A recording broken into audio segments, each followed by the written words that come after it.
presentation today, I'm going to bring to your notice some alerts, some of which you may well know, some you may not know. So the key areas of accidental injury in the home, particularly for the under 5s, which is where it's more prevalent, are slips and falls, burns and scalds, poison, drowning, choking and suffocation. Not a sexy subject. It will never happen to me.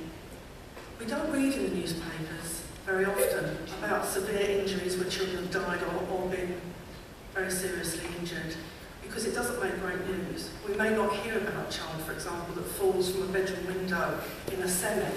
We may only hear about them if they fall from the 10th floor. Therefore, our parents and carers may not be aware or up to date with the current trends. If you were to speak to a parent who's had a child that has died or seriously injured, they won't believe that it could happen to them. They will think, I didn't know that that was a problem or a hazard that I could deal with. Over 1 million children under the age of 15 years experience accidents within and around the home each year. 1 million. 0 to 4-year-olds are the most at risk. The highest deaths are due to fire. Now, not this week, but next week, I'm working in the North East, and one of the key areas that I'm addressing there is the increase in the number of fires in the area. So we're going to be talking about planning escape routes, prevention, and how the fire service can assist practitioners working with families. Falls account for most of the non-fatal accidents. Most of these accidents are preventable. Child deaths in England and Wales in 2012 for ages 0 to 14 gave us these statistics. Statistics need to be kept up to date all the time, and we have great difficulty in this particular arena to be able to collate information. We might know how many poisons or how many falls there are in a particular area, but we don't necessarily know how those falls occurred or how those poisons occurred.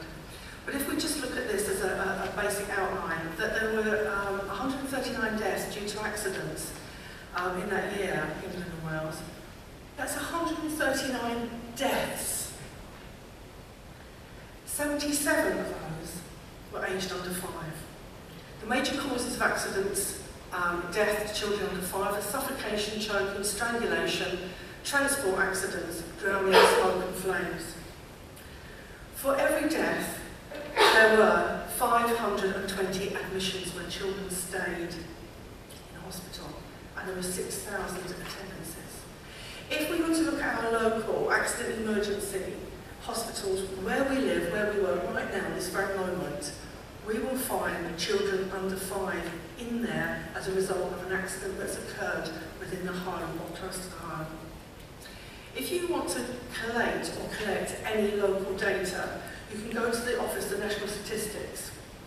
Go to CAPT, CAPT, the Child Accident Prevention Trust. I'm sure most of you have heard of this charity. I'm an associate trainer for them. And I'm also an associate trainer for ROSPA, the Royal Society of Prevention of Accidents, and they have data as well available.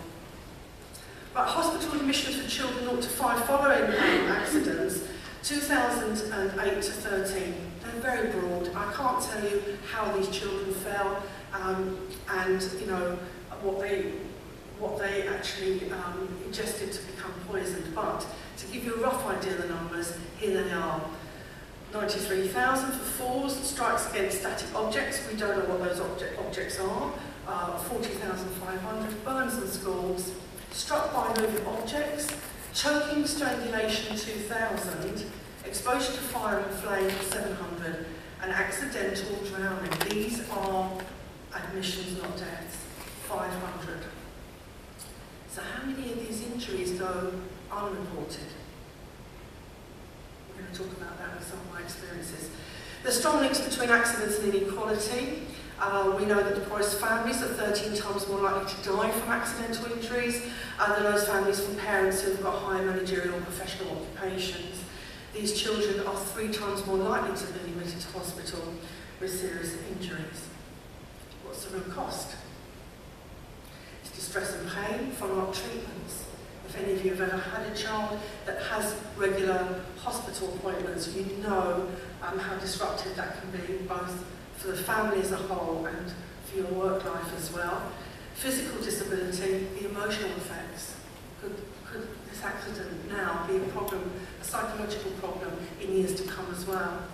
Loss of schooling and education, disruption to routine, self and family, and of course, the financial cost to the National Health Service and emergency services. Why do children have accidents? If you work in an area of deprivation, you will find that environmental and social issues certainly stack up here. It could be a design of a home, it could be a product safety. I work very closely with trading standards, and they are so overwhelmed with the problems that there are in relation to imports coming into the country that they can't necessarily monitor. Poor housing, overcrowding. In London here we have a lot of shed dwelling. We have a lot of garage dwelling. These are presenting problems for the fire service and the local communities. And obviously for those that are living there, it is appalling conditions that they're living in. Lack of play space. Poverty, disability, ethnic culture, isolation, loneliness, parental problems with drugs, alcohol use, depression, social inequalities, behaviour issues, distraction, hyperactivity, risk-taking, immaturity, copying of an adult by the child, and if the child is stressed, their behaviour can be quite changed. We've also got to consider the safety when we're talking about a child's development, a growing baby, when they're a toddler, and as they get bigger. Let's have a look at falls. The largest cause of injuries relating to hospital admissions, most serious from young children, are falls from height, balconies, windows and stairs, falls from furniture and slips and falls from the same level. Now I was asked to attend a children's centre where I was to talk to parents where English was the second language, and I had 5 young parents and their babies were all between the age of 12 weeks and 15 weeks old. When we were talking about falls, I obviously as a practitioner would never say to a parent, has your child ever fallen from height, hurt themselves? I'm trying to encourage them to think about and be aware of the hazards of falling. But during the conversation and the way things were going, one of the mothers said, my baby rolled off the bed last week. It's very common. It's a very common first fall for a child that is a pre-walker, where their head is in proportion to the rest of their body heavier. So if they're laying on the bed and they turn their head to one side, and one leg goes over the other, then the body weight starts to shift, and the chances are they will fall off the bed if they roll, and they will land head first. I have come across an incident with a really nasty injury at Whips Cross Hospital many years ago now, where a very young baby, a pre-walker, was presented to accident emergency with a spiral fracture of the femur, which is unusual. They've landed feet first, leg first in that case, and they've got a spiral. They're pre-walkers. These are very complicated injuries for children to have to deal with. Once my parent had told me that their child rolled off the bed, well, it was amazing. We now had another parent, yeah, that happened to me. Oh, that happened to me when I was at my mother's. My baby fell off the bed as well. So out of 5, we had 3 babies that had fallen off of the bed, so fallen from height, all unreported and never gone to accident emergency because their babies appeared fine.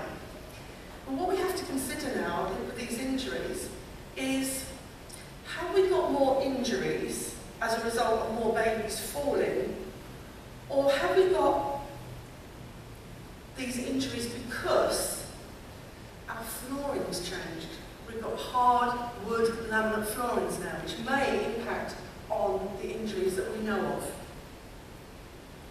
Preventive measures will fit suitable safety gates, and you may be interested to know that there are 2 different types of gates available. I would recommend that on the top of the stairs that you would have a gate that opens as a gate, which is properly fixed.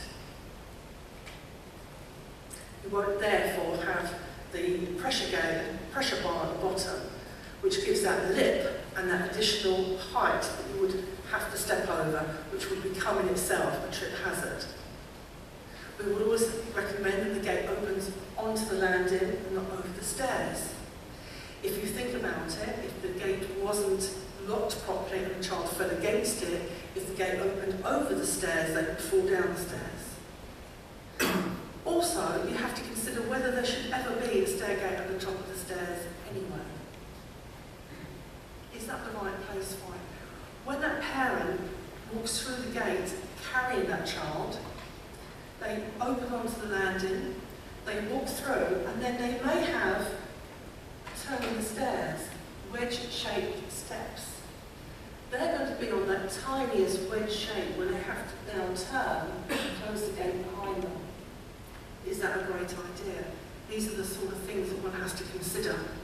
At the bottom of the stairs, then maybe you would want a pressure gauge type gate, which is the sort of U-shaped one where it opens up and you walk through it. It's not permanently fixed, it's just rigid against the wall and the post either side. My next door neighbour is a teacher and she's got a young child, and she bought 2 stair gates from the big department stores that we all know. She went in and she said, my baby's starting to move around, I need 2 stair gates, one for the top and one for the bottom. And they said, great, fine. And they sold her 2 stair gates.